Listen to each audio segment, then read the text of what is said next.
ಇನ್ನು ಕೊಡಗು ಜಿಲ್ಲೆಯಾದ್ಯಂತ ಮಳೆ ಹಿನ್ನೆಲೆಯಲ್ಲಿ ಹಾರಂಗಿ ಜಲಾಶಯ ಬಹುತೇಕ ಭರ್ತಿಯಾಗಿದೆ. ಒಳಹರಿವು ಹೆಚ್ಚಾದಂತೆ ಕಾವೇರಿ ನದಿಗೆ ನೀರು ಹರಿತಾ ಇದೆ.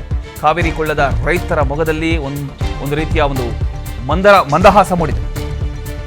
ಕೊಡಗು ಜಿಲ್ಲೆಯಲ್ಲಿ ವರುಣನ ಆರ್ಭಟ ಮುಂದುವರೆದಿದೆ. ನಿರಂತರ ಧಾರಾಕಾರ ಮಳೆಯಿಂದ ಜಿಲ್ಲೆಯ ಪ್ರಮುಖ ಜಲಾಶಯಗಳಲ್ಲಿ ಒಂದಾಗಿರತಕ್ಕಂಥ ಹಾರಂಗಿ ಜಲಾಶಯ ಬಹುತೇಕ ಭರ್ತಿಯಾಗಿದೆ. ಕಳೆದ ಕೆಲವು ದಿನಗಳಿಂದ ಜಲಾನಯನ ಪ್ರದೇಶದಲ್ಲಿ ಸುರಿತಿರತಕ್ಕಂಥ ಒಂದು ಉತ್ತಮ ಮಳೆಯ ಪರಿಣಾಮ ಜಲಾಶಯಕ್ಕೆ ಭಾರಿ ಪ್ರಮಾಣದಲ್ಲಿ ಒಳಹರಿವು ದಾಖಲಾಗ್ತಾ ಇದೆ. ಇನ್ನು ಹಾರಂಗಿ ಜಲಾಶಯದಿಂದ ನಮ್ಮ ಕೊಡಗು ಪ್ರತಿನಿಧಿ ಲೋಹಿತ್ ಮಾಗುಲು ಮನೆ ನಡೆಸಿರ್ತಕ್ಕಂಥ ಒಂದು ಪ್ರತ್ಯಕ್ಷ ವರದಿ ಇದೆ, ನೋಡ್ಕೊಂಬನ್ನಿ.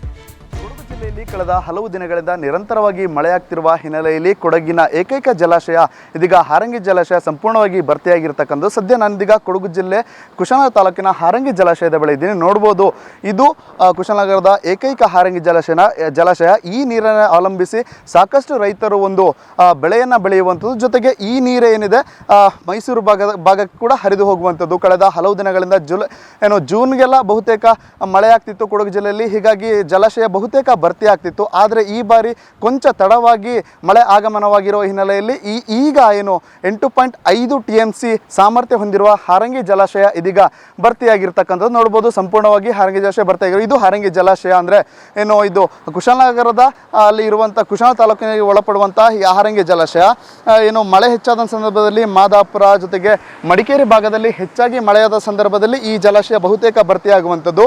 8.5 TMC ಸಾಮರ್ಥ್ಯ ಹೊಂದಿರುವಂತಹ ಜಲಾಶಯ ಏನಿದೆ, ನೀರು ಹೆಚ್ಚಾದ ಸಂದರ್ಭದಲ್ಲಿ ಈ ನೀರನ್ನು ನದಿಗೆ ಹರಿಸುವಂಥದ್ದು. ಅಂದರೆ ಈ ಭಾಗದ ಮಾದಾಪುರ ಆಗಿರ್ಬೋದು, ಜೊತೆಗೆ ಮಡಿಕೇರಿ ಭಾಗದಲ್ಲಿ ಅತಿ ಹೆಚ್ಚು ಮಳೆಯಾದಂಥ ಸಂದರ್ಭದಲ್ಲಿ ಈ ಜಲಾಶಯಕ್ಕೆ ಒಳಹರಿವಿನ ಪ್ರಮಾಣ ಹೆಚ್ಚಾಗ್ತದೆ. ಒಳಹರಿವಿನ ಪ್ರಮಾಣ ಹೆಚ್ಚಾದಂತೆ ನದಿ ನೀರನ್ನು ಜಲಾಶಯ ನದಿಗೆ ಹರಿಸುವಂಥದ್ದು. ಈಗ ನೋಡ್ಬೋದು, ಇದು ಸಂಪೂರ್ಣವಾಗಿ ಇದೀಗ ಜಲಾಶಯ ಭರ್ತಿಯಾಗಿರೋ ಹಿನ್ನೆಲೆಯಲ್ಲಿ ನದಿಗೆ ಸಾಕಷ್ಟು ಪ್ರಮಾಣದಲ್ಲಿ ನೀರನ್ನು ಹರಿಸುವಂಥದ್ದು. ಅಂದರೆ ಮುಂಜಾಗ್ರತಾ ಕ್ರಮವಾಗಿ ಕೆಲವೊಂದು ಬಾರಿ ಹೆಚ್ಚಾಗಿ ನೀರು ಬಂದ ಸಂದರ್ಭದಲ್ಲಿ ಬಿಡುವ ಸಂದರ್ಭದಲ್ಲಿ ಹಾರಂಗಿ ಅಧಿಕಾರಿಗಳೇನೆಂದರೆ ಮುನ್ಸೂಚನೆಯನ್ನು ಕೊಟ್ಟು ಜಲಾಶಯ ನೀರನ್ನು ಹರಿಸ್ತಾರೆ. ಕಳೆದ ಹಲವು ದಿನಗಳಿಂದ ಈ ಒಂದು ತಮಿಳುನಾಡಿಗೆ ನೀರು ಹರಿಸುವ ವಿಚಾರವಾಗಿ ಸಾಕಷ್ಟು ಗಲಾಟೆಗಳು ಕೂಡ ಎದ್ದಿತ್ತು. ಆದರೆ ಇದೀಗ ಹಾರಂಗಿ ಜಲಾಶಯ ಜೊತೆಗೆ ಹಾರಂಗಿ ಜಲಾಶಯ ಅಚ್ಚುಕಟ್ಟು ಪ್ರದೇಶಗಳಿಂದ ಸಂಪೂರ್ಣವಾಗಿ ನೀರಿನ ಆವೃತವಾಗಿರುವ ಹಿನ್ನೆಲೆಯಲ್ಲಿ ಒಂದು ರೀತಿಯಲ್ಲೆಲ್ಲ ಒಂದು ಕಡೆ ತಮಿಳುನಾಡಿಗೆ ನೀರು ಹರಿಸುವ ಪ್ರಮೇಯ ಕೂಡ ಇದೀಗ ಬರೋದಿಲ್ಲ ಅನ್ನೋ ಕೂಡ ಮಾತುಗಳು ಕೂಡ ಕೇಳಿಬರ್ತಿರ್ತಕ್ಕಂಥ. ಹೀಗಾಗಿ ಸಂಪೂರ್ಣವಾಗಿ ಹಾರಂಗಿ ಜಲಾಶಯ ಭರ್ತಿಯಾಗಿರುವ ಹಿನ್ನೆಲೆಯಲ್ಲಿ ಜಿಲ್ಲೆಯ ರೈತರು ಜೊತೆಗೆ ಇದನ್ನು ಅವಲಂಬಿಸಿರುವಂತಹ ಸಾರ್ವಜನಿಕರು ಕೂಡ ಒಂದು ರೀತಿಯಲ್ಲಿ ಖುಷಿಯಿಂದ ಇದ್ದಾರೆ ಅಂತಲೇ ಹೇಳ್ಬೋದು. ಲೋಹಿತ್ ಮಾಗುಲು ಮನೆ, PNS ವಿಸ್ತಾರ, ಕೊಡಗು.